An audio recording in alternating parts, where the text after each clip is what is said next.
Hey, stopwatches and belt notches. Holidays are coming up, gotta keep it tight!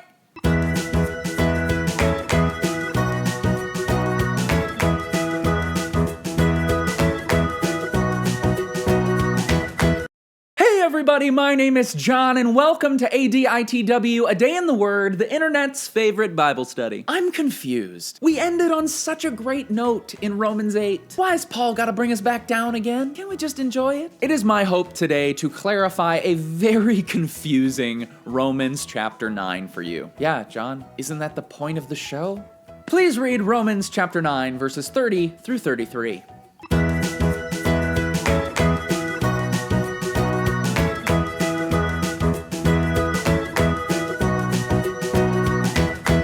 So as I hinted at earlier, Paul's beginning to Romans 9 could not be more different than his ending to Romans 8. He goes from "nothing can separate us from God's love" to "I wish I could be separated from God's love." What a weirdo. Paul begins this chapter in extreme anguish for his people. The Jewish people, or at least many Jews, have not been accepting the message of the gospel that Paul has just laid out in chapters 1 through 8. And this is troubling on many levels. First and foremost, Paul is both a Roman citizen and a Jew. And so the Israelites, God's people, are also Paul's people. And the fact that his people are not accepting this life-changing news, it breaks Paul's heart. Because when God has truly taken control of our hearts will break when those that we love do not know him. But secondly, it's important to remember that this gospel message was originally intended for these Jewish people. And Paul, of course, has made it clear that the good news of the gospel is for all people, but Jesus was a Jewish Messiah. And the fact that the very people whom the message was intended for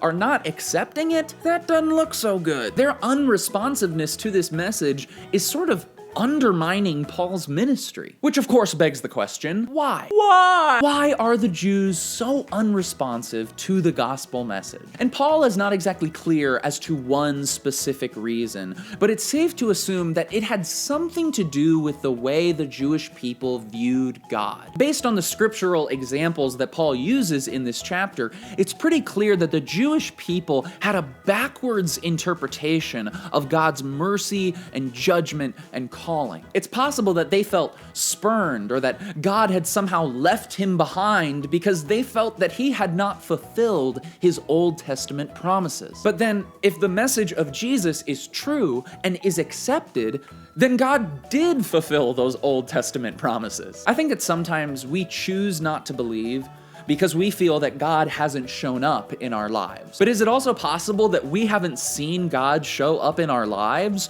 because we chose not to believe? How do we ever expect to see and experience God's goodness if we do not first choose to believe that he is good? Another possibility for Israel's aversion to the news of Jesus is that they were simply married to their old ways. In the passage that we just read, we see that the Gentiles received righteousness by faith, while the Jews were still trying to earn salvation by the law. The Jewish people here, they have the right intention. They were trying to live righteously before their God. They had the right goal, but they were pursuing it in the wrong way. And because they were so tunnel visioned at pursuing so many good things, many of them completely missed the great thing that God had done. This is what Paul is pointing out when he quotes that verse in Zechariah. For many of the Jews, Jesus turned out to be a stumbling stone, but God originally sent him to be the cornerstone. And so I want you to ask yourself today,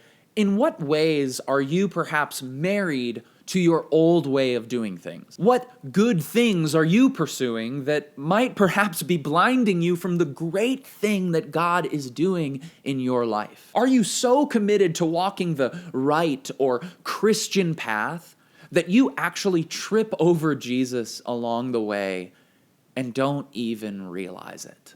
Hey y'all, thank you as always for watching this episode of ADITW. I hope you enjoyed it. Please comment down below and let me know, what is the one biggest takeaway that you took from this chapter, from Romans 9? Give me the one big takeaway. I'm expecting answers from each and every one of you. Comment down below. What is your one biggest takeaway from this chapter? I want to hear from you. Don't forget, subscribe to the channel. Also, follow me on Instagram at Jon Jorgenson. I will see you all next week right here on ADITW, the internet's favorite Bible study. I love you all. Keep being awesome.